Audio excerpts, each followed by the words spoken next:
नमस्कार मित्रांनो, आपण कंटिन्यू पोस्ट विभाग भरतीसाठी यापूर्वी जिओग्राफीचे प्रश्न पाहिले. आता आपण हिस्ट्रीचे प्रश्न पाहूत. लगेचच आपण इंडियन पॉलिटीचे प्रश्न पाहूया.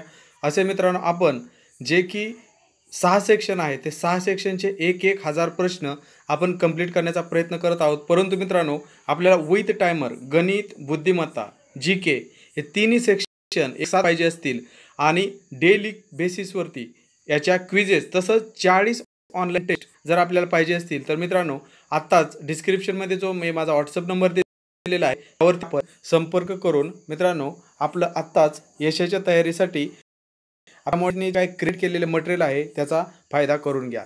तर मित्रांनो, व्हिडिओला लगेचच सुरुवात करूया. पर्यंत आपण 100 प्रश्न हिस्ट्रीचे पाहिलेले आहेत.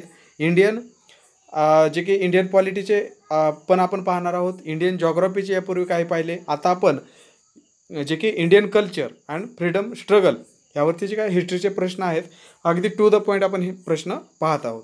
तत्पूर्वी मित्रांनो, आपल्याला करंट अफेअरचं जर आपल्याला मित्रांनो फ्री ऑफ कॉस्ट, मी म्हणत आहे फ्री ऑफ कॉस्ट, यासाठी 1 रुपयाही आपल्याला द्यायचा नाही आहे.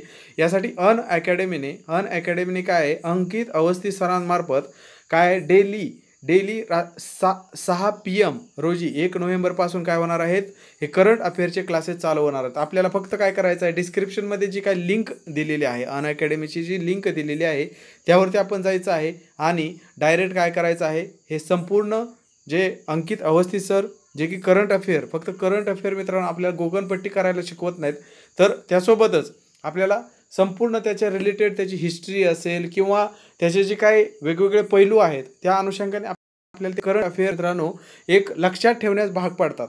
असं एक व्यक्तिमत्व, असं एक टॅलेंटेड, त्यांचं शिक्षणसुद्धा जबरदस्त आहे. MSc gold medalist, IIT Kanpur alumni with 12 years, 12 वर्षांपेक्षा जास्त अनुभव आहे त्यांना या शिकवण्याच्या क्षेत्रामध्ये. तर मित्रांनो, यांचा नक्की फायदा करून घ्या. आणि अन अकॅडमीसाठी आत्ताच आपण काय करा, डायरेक्ट डिस्क्रिप्शनमध्ये जी लिंक दिलेली आहे त्या लिंकवरती क्लिक करा आणि फ्री लाईव्ह क्लास यामध्ये आपण प्रश्नही विचारू शकता. याची PDF पण आपल्याला भेटेल.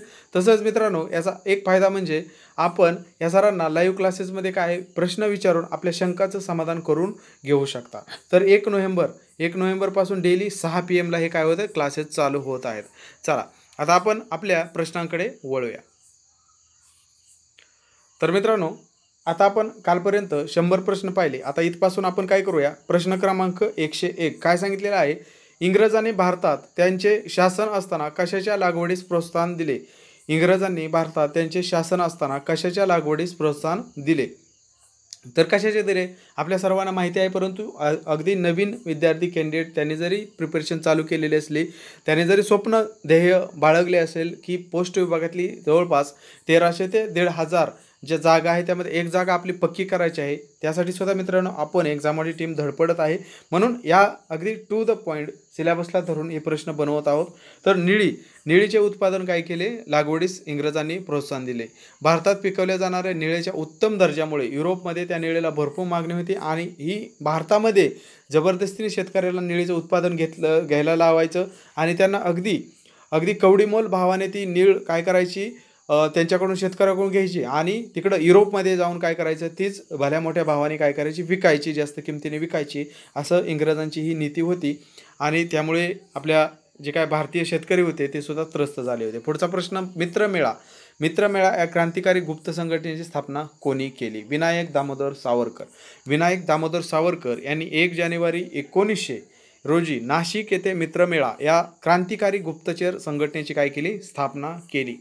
पुढचा प्रश्न पहा काय म्हणतंय, आद्य क्रांतिकारक वासुदेव बळवंत फडके यांचा मृत्यू कोठे झाला. ठीक आहे, आद्य क्रांतिकारक वासुदेव बळवंत फडके यांचा मृत्यू येडन. वासुदेव बळवंत फडके यांना राजद्रोहाच्या आरोपाखाली जन्मठेप सुनावण्यात आली. तेहरान बोटीने फडकेंना येमन देशील येडन या तुरुंगात धाडण्यात आले. येडनच्या तुरुंगात वयाच्या 37व्या वर्षी क्षयरोगामुळे त्यांचा काय झाला, मृत्यू झाला. वासुदेव बळवंत फडके यांचा मृत्यू कुठे झाला, तर येडन येथील तुरुंगात झाला. वयाच्या 37 कशाने झाला, तर क्षयरोगाने झाला. बरेचदा असं सुद्धा प्रश्न मित्रांनो इंडायरेक्टली विचारले जातात, त्यामुळं ते सुद्धा आपण थोडंसं रिवाईज करणं गरजेचं आहे. रँड व लेफ्टनंट आयर्स्ट यांचा खून कोणी केला. तर हे एक प्रश्न मित्रांनो महत्त्वाचा आहे. कारण सिलेबसला धरून आपण सर्व प्रश्न काढलेले आहेत, त्यामुळं आपण या प्रश्नांबद्दल संदेह बिलकुल निर्माण करायचा नाही आहे. कारण पाठीमागं 2016ला जी भरती झाली होती त्याचा सिलेबस डिफरंट होता मित्रांनो. त्यामुळे त्या सिलेबसचा, त्या कट ऑफचा आपण आधार घेऊ शकत नाही. फक्त त्यातले जे प्रश्न होते किंवा आता सेंट्रलचे जे काही प्रश्न होतात, ग्रामीण डाकसेवक, मेल गार्ड असेल, पोस्टमन असेल, हे जे काही भरत्या होत आहेत त्या भरत्यांचा आपण आधार घेऊन हे प्रश्न डिझाईन केलेले आहेत. ठीक आहे. त्यामुळं आपला वेळ बिलकुल वाया जाणार नाही. कमी वेळेमध्ये आपल्याला आपलं ध्येय गाठण्यास नक्की मदत होईल. तर रँड व लेफ्टनंट आयस्ट यांचा खून कोणी केला? तर चापेकर बंधूंनी केला. पुण्यात प्लेग प्रतिबंधाच्या नावाखाली लोकांमध्ये दहशत निर्माण करणारा पुण्याचा जुलमी प्लेग कमिशनर रँड व त्याचा सहकारी लेफ्टनंट आयर्स्ट याची हत्या चापेकर या बंधूने केली. रँडची हत्या ही भारतातील युरोपियनांची पहिली हत्या होती. ठीक आहे, पहिली हत्या होती हे सुद्धा लक्षात घ्या. रँडची हत्या युरोपियनची कोणत्या तरी पहिली हत्या होती. कोणी केली? चापेकर बंधूंनी केली. कारण त्यांनी खूप जुलूम केला. पुण्यामध्ये प्लेग आल्यानंतर जे काही त्यांचे दहशत निर्माण केली होती त्याला कंटाळून काय केलं, त्याचा बदला म्हणा, त्यासाठी चापेकर बंधूंनी त्यांची हत्या केली. जॅक्सनची हत्या कोणी केली? तर अनंत लक्ष्मण कानेरे. अनंत लक्ष्मण कानेरे यांनी काय केलं? जॅक्सनची हत्या केली. अभिनव भारतच्या क्रांती कार्याचा सुगावा लागताच ब्रिटिशांनी 1909मध्ये सावरकरांचे ज्येष्ठ बंधू गणेश उर्फ बाबाराव यांना अटक केली व नाशिकचा कलेक्टर जॅक्सन याने बाबारावांना काळ्या पानाची सजा सुनावली. यामुळे अनंत लक्ष्मण कानेरे या अभिनव भारत संघटनेच्या नेत्याने नाशिकच्या विजयानंद थिएटरमध्ये कलेक्टर जॅक्सनची हत्या केली. एक एक शब्द यातला महत्त्वाचा आहे मित्रांनो. कसाही प्रश्न फिरवून येऊ शकतो. कसाही प्रश्न यावरती फिरवून येऊ शकतो. त्यासाठी आपण काय आहे, प्रिपेअर राहिलं पाहिजे. या एक जरी प्रश्न दिसत असला तरी 3 ते 4 प्रश्न डिस्क्रिप्शनमध्ये सुद्धा बनतात आणि ते महत्त्वाचे आहेत हे सुद्धा लक्षात घ्या. महाराष्ट्राचे मार्टिन लुथर म्हणून कोणाला ओळखतात? आता तुम्हाला सर हे आपण इंडियन अभ्यासत आहोत, भारतीय इतिहास अभ्यासत आहोत, महाराष्ट्राचा सरकार, तर मित्रांनो खूप काही संबंध आहे. स्पष्टपणे त्यांनी दिलेला आहे की मराठी आणि कोकणी येत असेल तर आणि तरच हा फॉर्म तुम्ही भरू शकता. अदरवाईज तिथं डायरेक्ट तिथं येतं की तुम्ही हा फॉर्म भरू शकत नाही जर तुम्हाला मराठी किंवा कोकणी हा विषय अभ्यासला नसेल. शाळेमध्ये एकदा तरी असलाच पाहिजे 10वीच्या अगोदर, ही अट आहे. याचाच अर्थ महाराष्ट्रातील विद्यार्थ्यांना त्यांना प्राधान्य द्यायचं आहे. कारण पोस्ट विभाग भरती अशी आहे की तिथं लोकलच्या लोकांमध्ये, ग्रामीण भागांमध्ये राहून काम करणारा त्यांना वर्ग पाहिजे आहे, तरुण वर्ग पाहिजे आहे. त्यामुळं त्यांनी मित्रांनो हे केलेलं आहे. आणि नक्कीच महाराष्ट्रावरती जर इंडियन जॉग्राफीवरती, इंडियन पॉलिटी असेल, इंडियन हिस्ट्री असेल, त्यावरती जर समजा इंडियन हिस्ट्रीवरती जर 8 प्रश्न बनले तर नक्कीच महाराष्ट्रावरती त्यातले 2 तरी प्रश्न असणार. यावरती तुम्ही काय करायला पाहिजे? लक्ष कॉन्सन्ट्रेशन केलं पाहिजे. पुढचा प्रश्न पहा. भारतीय अर्थशास्त्राचे जनक कोणास म्हटले जाते? दादाभाई नौरोजी. दादाभाई नौरोजी ब्रिटिशांनी चालवलेल्या द्रव्य अपहरणाचा सिद्धांत प्रथम त्यांनी मांडला, म्हणून त्यांना काय म्हटलं जातं? भारतीय अर्थशास्त्राचे जनक असं समजलं जातं. प्रार्थना समाजाची स्थापना कोणी केली? तर डॉक्टर आत्माराम पांडुरंग तर्खडकर. मित्रांनो आपण जर निम्म्यातून पॉज करत असाल तर कुठंतरी आपली जी एनर्जी आहे, आपल्या ध्येयापर्यंत पोहोचण्यासाठी जी काय धडपड आहे ती कदाचित कुठेतरी कमी पडत आहे असं थोडंसं मनाला समजावा. कारण एवढं जर इम्पॉर्टंट प्रश्न आपल्या समोर असतील आणि तरीही तुम्हाला जर व्हिडिओ स्किप करावा वाटत असेल तर मित्रांनो थोडासा विचार केला पाहिजे. कारण एक एक प्रश्न तुम्हाला आपल्या ध्येयापर्यंत नेण्यासाठी सक्षम आहे हे लक्षात घ्या. ठीक आहे. त्यामुळं आपण व्हिडिओचा शेवटचा प्रश्न होईपर्यंत मित्रांनो व्हिडिओ कंटिन्यू पहा. इतर आपण कॉमेडी व्हिडिओ पाहताच शेवटपर्यंत पाहता, त्याचा नेक्स्ट पार्ट सुद्धा शोधून त्या चॅनलवरती जाऊन पाहता. परंतु हा व्हिडिओ आपलं करिअर बदलणार आहे, एज्युकेशनल व्हिडिओ आहे. त्यामुळे शेवटपर्यंत पोस्ट विभाग भरतीसाठी हा बनवलेला व्हिडिओ नक्की पहा. प्रार्थना समाज स्थापना कोणी तर केली? तर डॉक्टर आत्माराम पांडुरंग तर्खडकर. 31 मार्च 1867 मध्ये मुंबई येथे प्रार्थना समाजाची स्थापना केली. एकेश्वरवादाचा पुरस्कार, अवतार संकल्पना, चुकीची मूर्तीपूजा, थोटांड आहे हे तत्वे प्रार्थना समाजाची होती. तर कोणी स्थापना केली? आत्माराम पांडुरंग तर्खडकर. ठीक आहे. पुढचा प्रश्न पहा. डिप्रेस्ड क्लासेस मिशन ची स्थापना कोणी केली? ठीक आहे. विठ्ठल रामजी शिंदे. आता फ्रीडम स्ट्रगलमध्ये येत आहे मित्रांनो, त्यामुळे आपण समाजसुधारक न पाहता फ्रीडम स्ट्रगल या अंतर्गत आपण हा चॅप्टर पाहत आहोत, हे सेक्शन पाहत आहोत, हे लक्षात घ्या. ठीक आहे. सतत सतत डोळ्यासमोर सिलेबस असला पाहिजे. सिलेबस जर तुमच्या डोळ्यासमोर नसाल तर मित्रांनो आपण भरकटू शकता. आपण अभ्यास दिवस रात्र कराल, परंतु थोडंसं जर सिलेबसच्या बाहेर तुम्ही सटकला तर मित्रांनो आपल्याला वेळ जास्त लागणार. मी म्हणत नाही नॉलेज तुमचं वाया जाईल, परंतु मित्रांनो आता नॉलेज गेन करण्यापेक्षा आपल्याला हे जे 2 ते 3 महिने आपल्याला काय करायचं आहे, फुल कॉन्सन्ट्रेट करून फक्त पोस्ट विभाग भरतीसाठी आपल्याला काय करायचं आहे, आपल्याला झोकून द्यायचं आहे. त्यामुळे सिलेबस तुम्ही डोळ्यासमोर ठेवा. स्वतः 1,000 प्रश्न काढा. ठीक आहे, 7,000 असे प्रश्न काढा. मी तुम्हाला यापूर्वी सुद्धा सांगितलेलं आहे मित्रांनो. एवढा कॉन्फिडन्स तुमच्यामध्ये बूस्ट होईल की तुम्हाला असं वाटेल की जगातील कोणतीच ताकद तुम्हाला पोस्ट विभागातील भरतीमध्ये सिलेक्ट होण्यापासून अडवू शकणार नाही. चला पुढचा प्रश्न. डिप्रेस्ड क्लासेस मिशनची स्थापना कोणी केली? विठ्ठल रामजी शिंदे. 1905 मध्ये अस्पृश्यांच्या उन्नतीसाठी महर्षी विठ्ठल रामजी शिंदे यांनी डिप्रेस्ड क्लासेस मिशन यांची स्थापना केली. बऱ्याचदा ऑप्शनमध्ये डॉक्टर बाबासाहेब आंबेडकर आणि विठ्ठल रामजी शिंदे ही 2 नावं सलग येत असतात. ठीक आहे, कारण यांचं कार्य जवळपास काय आहे, दलित विभागातील जे काही लोक आहेत, दलित विभागातील समाज आहे, त्यांच्यासाठी मित्रांनो यांनी भरपूर असं काम केलेलं आहे. आणि त्यामुळेच काय होतं, हे 2 ऑप्शन आल्यानंतर त्यांनी कोणत्या संस्था काढलेल्या आहेत वगैरे वगैरे भरपूर विद्यार्थ्यांचं काय होतं, कन्फ्युजन होतं. तर ते काय करा, तुम्ही लिस्ट काढा. इकडं डॉक्टर बाबासाहेब आंबेडकर आणि इकडं काय करायचं, विठ्ठल रामजी शिंदे असं काढा. त्यांच्या जे काही बऱ्यापैकी संघटना आहेत त्या संघटना मित्रांनो आपल्याला सिमिलर वाटतील, परंतु त्यामध्ये काय आहे, थोडासा स्लाइटली फरक आहे, हे सुद्धा लक्षात घ्या. आणि वर्गवारी करून जर आपण केलं तर आपण कधी कन्फ्यूज होणार नाही. पुढचा प्रश्न पहा. सर्वसाक्षी जगतव्यापी त्यासी नको मध्यस्थी हे ब्रीदवाक्य कोणत्या समाजाचे होते? सर्वसाक्षी जगतव्यापी त्यासी नको मध्यस्थी. तर सत्यशोधक समाजाचे हे काय होतं, ब्रीदवाक्य होतं. 24 सप्टेंबर 1873 मध्ये महात्मा फुले यांनी पुणे येथे सत्यशोधक समाजाची स्थापना केली. ठीक आहे, सत्यशोधक समाजाची त्याचं ब्रीदवाक्य काय होतं, सर्वसाक्षी जगतव्यापी त्यासी नको मध्यस्थी. म्हणजे तत्कालीन काळी जे सामान्य लोकांना अंधश्रद्धा पसरवून जे की देव आणि भक्त यामध्ये डायरेक्ट कनेक्शन न करता उगीच मध्यस्थी करून त्यांना लोबाडण्याचे जे काही कामं चालू होती, त्याला विरोध कोणी केला तर महात्मा ज्योतिराव फुले यांनी केला. आणि त्यांच्या जे काही संघटना होती सत्यशोधक समाज यांनी सुद्धा केलं. सत्यशोधक समाजाच्या प्रसारासाठी कोणते वृत्तपत्र काढण्यात आले होते तर दीनबंधू. 1877 रोजी दीनबंधू हे वृत्तपत्र काढण्यात आले आणि त्याचे पहिले संपादक कोण होते, कृष्णराव भालेकर. म्हणजे एकाच याच्यामध्ये आपल्याला 2 ते 3 प्रश्न एक्झामॉडीने कव्हर करून दिलेले आहे. संपूर्ण जे कॉपीराईट आहे ते एक्झामॉडीचं आहे मित्रांनो. एक्झामॉडी टीम दिवस रात्र आपल्यासाठी झडत आहे.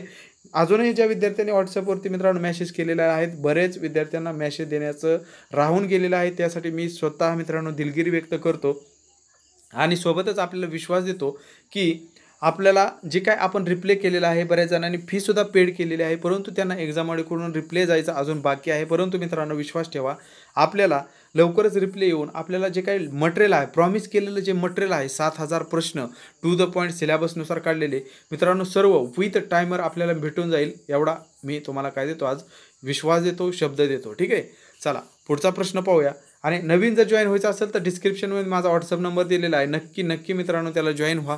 नक्की आपल्याला आपला 1-1 रुपयाचं चीज झाल्याशिवाय राहणार नाही. आर्य समाजाचे बायबल म्हणून कोणत्या ग्रंथास ओळखले जाते? आर्य समाजाचे बायबल म्हणून कोणत्या ग्रंथास ओळखले जाते तर सत्यार्थ प्रकाश. स्वामी दयानंद सरस्वती यांनी सर्व धर्माचा तुलनात्मक अभ्यास करून सत्यार्थ प्रकाश हा महत्त्वपूर्ण ग्रंथ लिहिला. या ग्रंथास आर्य समाजाचे बायबल म्हणून ओळखले जाते. सत्यार्थ प्रकाश. पुढचा प्रश्न पहा. थिओसॉफिकल सोसायटीची स्थापना कोणी केली? थिओसॉफिकल सोसायटीची स्थापना कर्नल ऑलकॉट व मॅडल ब्लॅवस्की यांनी केली. 1875 मध्ये न्यूयॉर्क येथे अमेरिकन गृहस्थ कर्नल ऑलकॉट व रशियन विदुषी मॅडल ब्लॅवस्की यांनी काय केलं तर थिओसॉफिकल सोसायटीची स्थापना केली. Theosophical society. ठीक आहे, आता इथं आपण स्वामी विवेकानंद आणि या गृहस्थांना कन्फ्यूज व्हायचं नाही, कारण त्यांच्यासुद्धा जे काही काम आहे ते बऱ्यापैकी संलग्न आहे. ICS परीक्षा पास होणारा पहिला भारतीय कोण? ICS परीक्षा पास होणारा पहिला भारतीय कोण तर सुरेंद्रनाथ बॅनर्जी. आता याचं स्पष्टीकरण पहा. 1860 मध्ये भारतात ICS परीक्षेची सुरुवात झाली होती आणि त्यामध्ये आपण जर पाहिलं, पहिला भारतीय म्हटलं आहे सुरेंद्रनाथ बॅनर्जी हे होते, हे सुद्धा लक्षात घ्या. ठीक आहे. पुढचा प्रश्न पहा, आर्थिक विकेंद्रीकरणाचा जनक कसे कोणास म्हणतात? आर्थिक विकेंद्रीकरणाचा जनक असे कोणास म्हणतात हे लक्षात घ्या. तर Lord Mayo. Lord Mayo 18 December 1870 रोजी त्याने आर्थिक विकेंद्रीकरणाचा बिल पास केल्यामुळे त्यास आर्थिक विकेंद्रीकरणाचा जनक असे म्हणतात. Lord Mayo. ठीक आहे. लॉर्ड मेयो यांना काय म्हणतात? आर्थिक विकेंद्रीकरणाचा जनक असं म्हणतात. पुढचा प्रश्न, लॉर्ड मेयो. लॉर्ड मेयो याचा खून कोणी केला? शेर अली. लॉर्ड मेयो यांनी मिठावरील प्राप्तिकरामध्ये वाढ केली. अंदमान तुरुंगाचे निरीक्षण करण्यासाठी लॉर्ड मेयो गेला असताना शेर अली या क्रांतिकाराने त्यांचा खून केला. ठीक आहे. शेर अलीने काय केला? लॉर्ड मेयो याचा काय केला? खून केला. तर त्यांनी काय केलं होतं? तर मिठावरील प्राप्तिकरामध्ये वाढ केली होती. मीठ हे अगदी सर्वसामान्य लोकांना, सर्वसामान्य काय भारतातील सर्वसामान्य गोरगरीब होते आणि जीवनावश्यक अशी वस्तू मीठ, आणि त्यावरती जर अवाढव्य किमती वाढल्या तर सर्वसामान्य माणूस ते मीठ खाण्यासुद्धा महाग झाला होता, अशी अवस्था होती. आणि त्यामुळे त्याचा तिरस्कार म्हणा किंवा त्याचा बदला म्हणा आणि तो राग मनात ठेवून शेर अलीने काय केलं? लॉर्ड मेयो यांचा काय केलं? खून केला. भारतीय शस्त्रास्त्र कायदा कोणी पारित केला? Lord Lytton. लॉर्ड लिटन 1878 साली भारतीय नागरिकांना शस्त्र बाळगण्यास मनाई करणारा शस्त्रास्त्र कायदा लॉर्ड लिटन यांनी पारित केला. लिटनने बरेच जाचक असे कायदे केले आणि ते मग वृत्तपत्रासंबंधी असतील किंवा आपण जर शस्त्रास्त्रासंबंधी असतील ते कायदे असे केले. आणि त्यानंतर लॉर्ड रिपन आला. रिपन हा बऱ्यापैकी लोकप्रिय म्हणा किंवा बऱ्यापैकी भारतीयांना एक भारतीयांच्या बाजूने बरेच काही त्यांनी कायदे केले. जे लिटनने कायदे केले होते ते बऱ्यापैकी काय केलं? रिपन त्यानंतर त्यांनी कायदे मोडीस काढले. पुढचा प्रश्न पहा, खालीलपैकी कोणी इंग्लंडची राणी व्हिक्टोरिया हिस कैसर हिंद ही पदवी दिली? तर लॉर्ड लिटन. लॉर्ड लिटन पहा, लॉर्ड लिटन यांनीच काय केली? ही पदवी दिलेली आहे. 1 जानेवारी 1877 रोजी लॉर्ड लिटन यांनी दिल्ली येथे दरबार भरवून इंग्लंडची राणी व्हिक्टोरियास कैसर ए हिंद ही पदवी दिली. ठीक आहे. चला पुढचा प्रश्न पहा, भारतातील पहिला कंपनी कायदा कोणी पास केला? Lord Ripon. Lord Ripon. आताच मी पाहिलं लॉर्ड लिटन गेला आणि त्याच्यानंतर लगेच कोण आलं? लॉर्ड रिपन आला. रिपन हा चांगला व्यक्ती. असं तुम्ही लक्षात घ्या. डलहौसी कसा होता, रिपन कसा होता, मेयो कसा होता, लिटन कसा होता. ठीक आहे.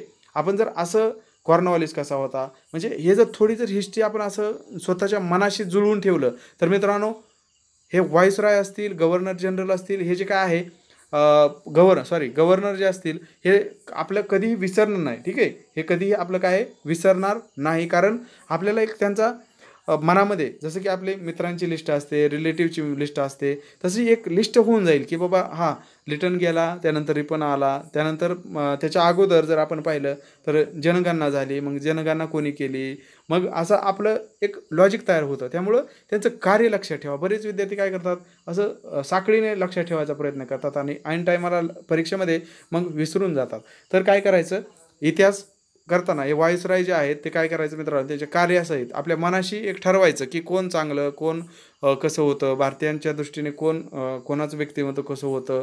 ठीक आहे. थोडंसं जरी आपण स्वतःशी एक चर्चा केली तर नक्कीच हे कधीही विसरणार नाहीत. भारतातील पहिला कंपनी कायदा कोणी पास केला? तर 1881 मध्ये लॉर्ड रिपन यांनी भारतातील पहिली कंपनी कायदा पास केला. यानुसार कामगाराची वयोमर्यादा वाढवण्यात आली, कामाचे तास 9 करण्यात आले, 7 वर्षाखालील लहान मुलांना कामावर घेण्यास बंदी घालण्यात आली. ठीक आहे. आताच मी सांगितलं रिपनचा स्वभाव चांगला होता. रिपनने बरेच चांगले असे कायदे केले आणि त्यापैकी हे सर्व कायदे काय चांगले सुद्धा आहेत. ठीक आहे. लहान मुलांच्या बाबतीत असेल, कामाचे तास असतील. वृत्तपत्र कायदा कोणी रद्द केला? आता वृत्तपत्राचा जो कायदा होता, मी आता सांगितलं लिटन हा थोडासा होता किंवा वाईट होता किंवा जाचक होता असं समजा. मग लिटनने काय केलं, वृत्तपत्रांवर व्हर्नॅक्युलर प्रेस ॲक्ट असेल वगैरे वगैरे काय केला, कायदा लावला होता, बरेच निर्बंध आणले होते. ते कायदे कोणी मग रद्द केले? रिपनने रद्द केले. त्याच्यानंतर लगेचच रिपन आला होता 1882 मध्ये. ठीक आहे. तर त्याने काय केलं, हे सर्व कायदे रद्द केलं आणि बरेच त्याला मग जनमानसातून सुद्धा प्रसिद्धी भेटली, पॉप्युलर होता. हंटर कमिशन कशासाठी नेमली होती?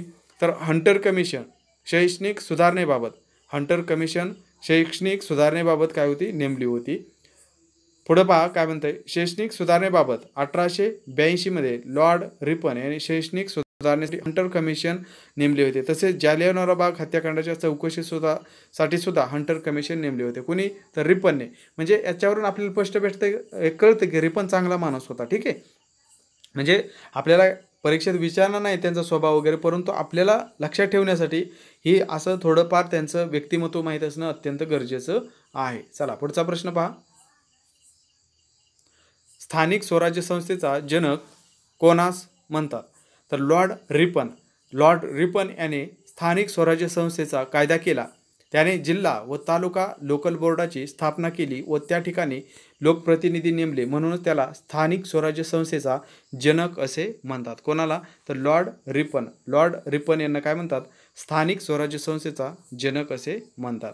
आता पुढं पहा, इल्बर्ट बिल कोणी पारित केले? तर हे इल्बर्ट बिल सुद्धा काय केलं? लॉर्ड रिपन यांनी पारित केलं. काय होतं बाबा इल्बर्ट बिल, काय होतं हे माहीत असणं गरजेचं आहे. ठीक आहे, मी म्हणत नाही पोस्ट विभागाला खूप काही डीपमध्ये आपल्याला विचारले जाईल, परंतु मित्रांनो तुम्ही जर डायरेक्ट असं जर वाचत गेला की इल्बर्ट बिल कोणी पारित केले वगैरे वगैरे, तर मित्रांनो ते तुमच्या लक्षात राहणार नाही आणि प्रश्न थोडा जरी फिरवून टाकला एक्झामिनरने, 80% प्रश्न काय असतात? इजी लेवलचे असतात. त्यांची जी काय काठीण्य पातळी असेल ती इजी असेल, परंतु मित्रांनो बाकीचे काय 20 प्रश्न इजी टू मॉडरेट असतील. 80 प्रश्न ठीक आहे इजी टू मॉडरेट असतील, परंतु 20 प्रश्न जे आहे ते हार्ड लेवलचे असतील. स्पर्धा मित्रांनो ह्या 80 वरती डिपेंड नसतेच. स्पर्धा खरी डिपेंड असते, फायनल मेरिट जे डिपेंड असतं या 20 जे काही 20% असतील किंवा 20 मार्क असतील त्यावरती खरी स्पर्धा फिरत असते. 80 प्रश्न जीकेचे असतील, या 80मध्ये जीकेचे असतील, बुद्धिमत्ताचे असतील, गणिताचे असतील पोस्ट विभागासाठी. आता ते गणितचे असे प्रश्न असतील की ते सर्वसामान्य, म्हणजे अगदी तुम्ही 7वी-8वीच्या विद्यार्थ्याला बसवलं तर तो सोडू शकेल.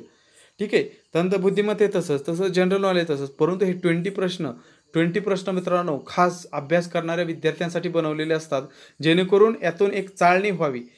यातून काय होईल? चाळणी व्हावी. तर या 20साठी आपण काय करायचं आहे? झटायचं आहे. 80 ऑटोमॅटिक तुमचं कव्हर होईल. 80 ऑटोमॅटिक तुमचं कव्हर होईल. इल्बर्ट बिल काय होतं? तर 1883 मध्ये लॉर्ड रिपन यांनी युरोपियन आरोपींचे खटले चालवण्यासाठी भारतीय न्यायाधीशांना अधिकार देणारे इल्बर्ट बिल हे विधेयक पारित केले. यावेळी कोर्टने इल्बर्ट हे कायदामंत्री होते, म्हणून त्यांचं जे काय कोर्टनी इल्बर्ट हे काय होतं? कायदामंत्री होते, म्हणून त्या बिलाला नाव काय दिलं? इल्बर्ट बिल असं नाव दिलं. नाहीतर आपल्याला शंका पडेल इल्बर्ट काय होतं, कारण त्यावेळेस काय होतं? जे काय खटले होते इंग्रजांवर, जे काय म्हणजे युरोपियन आरोपींचे जे काही खटले होते ते भारतीय न्यायाधीशांना चालवण्याचा त्यापूर्वी अधिकार नव्हता. त्यानंतर हा इल्बर्ट बिल पास झाल्यानंतर काय आहे? युरोपियन आरोपींचे खटले भारतीय न्यायाधीशांना चालवण्यासाठी, त्यांना सजा देण्यासाठी काय झाला? अधिकार भेटला. राष्ट्रीय सभेची स्थापना कोणाच्या काळात झाली? Lord Dufferin. लॉर्ड डफरिन यांच्या काळात काय झाली? राष्ट्रीय सभेची स्थापना 1885 25 डिसेंबर 1885 या रोजी काय झाले? राष्ट्रीय सभेची स्थापना झाली. याला महत्त्वपूर्ण योगदान कोणी दिलं?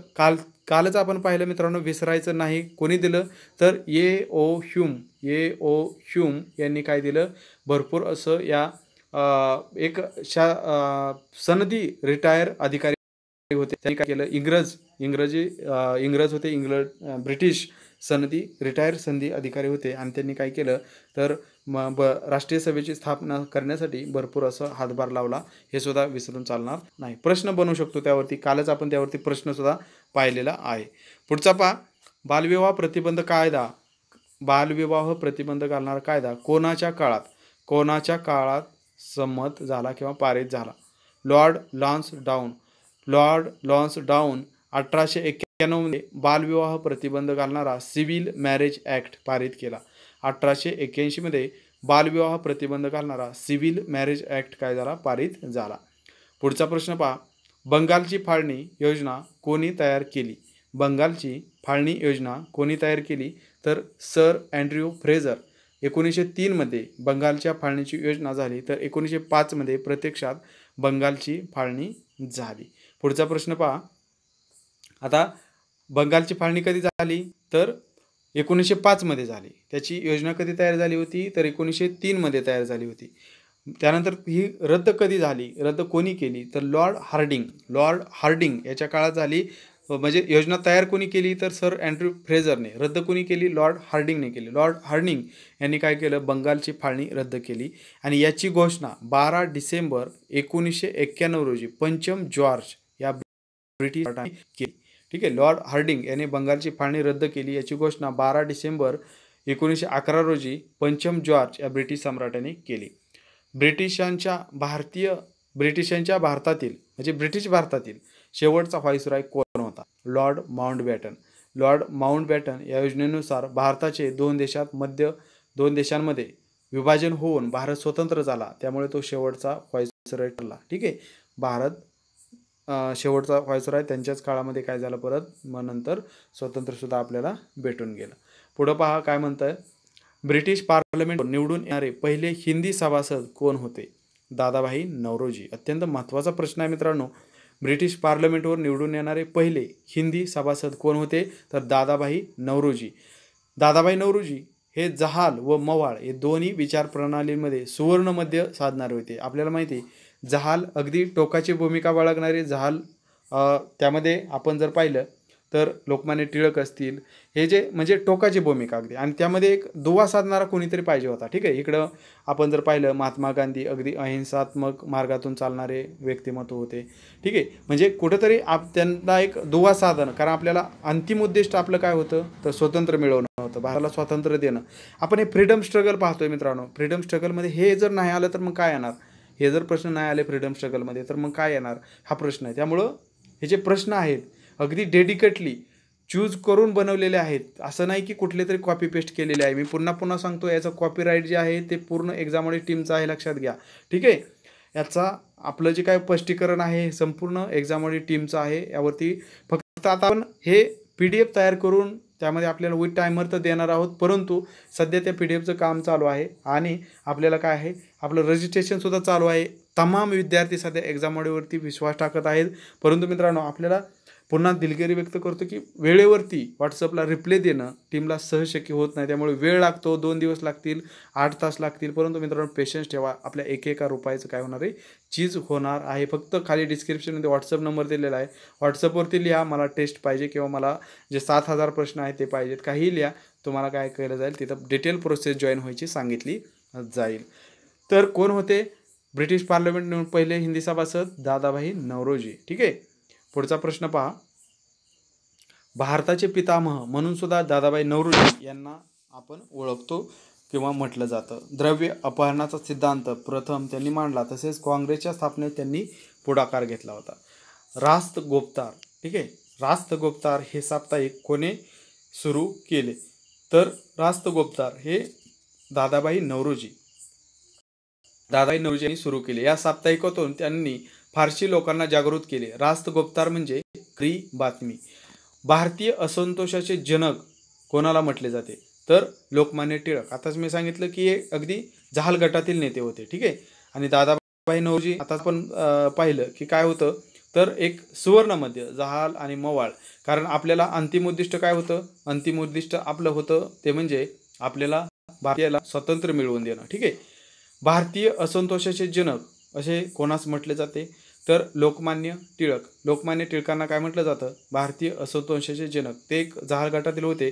म्हणजे इंग्रजांचे जी काही कूटनीती होती किंवा इंग्रजांनी जे काही भारतीयांवर आर्थिक शोषण असेल किंवा इतर जे काही भारतीयांची पिळवणूक असेल किंवा भारतातून जे काही पैसा किंवा इतर निळीचे उत्पादन असेल, इतर जे काही ट्रान्सपोर्ट करायचं जे चाललेलं होतं किंवा भारतातील प्रदेश हस्तगत करण्यासाठी जी काही वेगवेगळी नीती, म्हणजे संपूर्ण जी काही इंग्रजांची चाल होती ती चाल काय करायचं लोकमान्य टिळक सर्वसामान्य सर्वांपर्यंत पोहोचवण्याचं अगदी धडाडीने काम करायचं. आणि त्यामुळं काय व्हायचं, एकजूट व्हायची भारतीयांमध्ये इंग्रजांबद्दल असंतोष पसरायचा आणि त्यातून मोठमोठी आंदोलनं चळवळी ह्या काय व्हायच्या निर्माण व्हायच्या.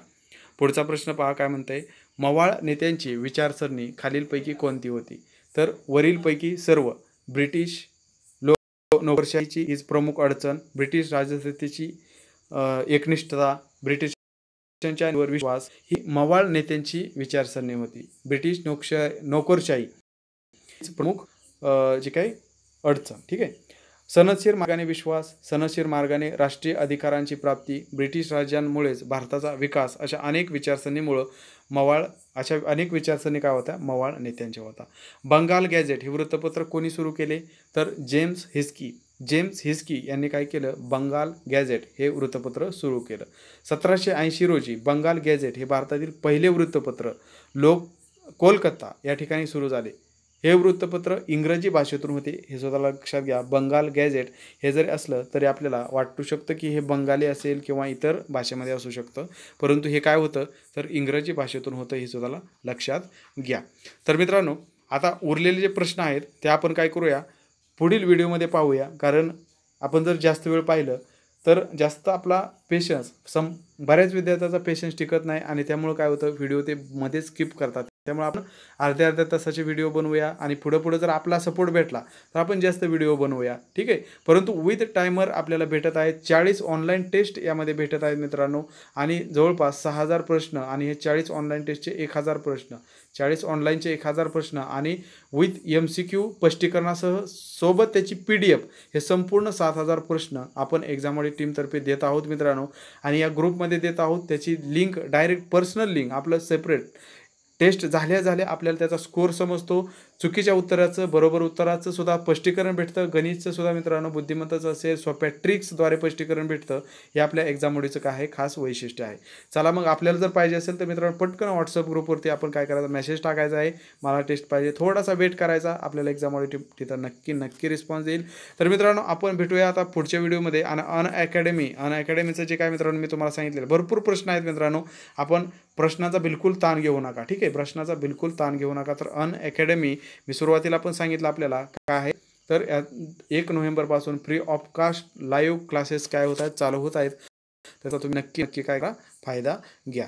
चला मित्रांनो, मग आता भेटूया पुढच्या व्हिडिओमध्ये. तोपर्यंत आपण व्हॉट्सअप ग्रुपला जॉईन व्हाल अशी अपेक्षा करतो. आणि एक्झामवाडी टीमने पोस्ट विभाग भरतीसाठी जे कष्ट केलेले आहे, जे कष्ट घेत आहेत, त्याचा मित्रांनो आपल्या यशामध्ये वाटा करून घ्याल, यशामध्ये फायदा करून घ्याल अशी आशा करतो. इथेच थांबूया मित्रांनो. धन्यवाद.